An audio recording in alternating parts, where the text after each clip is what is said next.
దేవుడు తీసివేసేవాడు, దేవుడు స్థాపించేవాడు. ప్రతి రాజకీయం కానీ, ప్రతి రాజు కానీ, ప్రతి ఒక్కరిని ఆయన నిర్ణయిస్తేనే ఇక్కడ జరుగుతుంది, కానీ ఆ నిర్ణయం లేకపోతే ఏం జరగదు.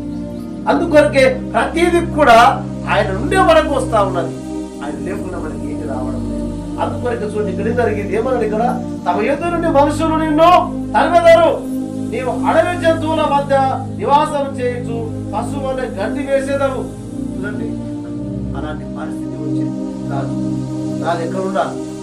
సింహాసనం మీద కూర్చున్నాడు కదా, బంగారు మరి మంచముల మీద మరి అవలించాలి, బంగారు ప్లేట్లు ఆయన తినాలి, రాజవస్త్రాలు ధరించాలి, కిరీట భూషములు ధరించాలి. రాజు అంత గొప్ప రాజు ఏమయ్యాడు? ప్రజలను తరుగుతా తగ్గుదా ఆ రోజు వస్తుంది. ఈ ఆగడాలు బాగా సాగాయి.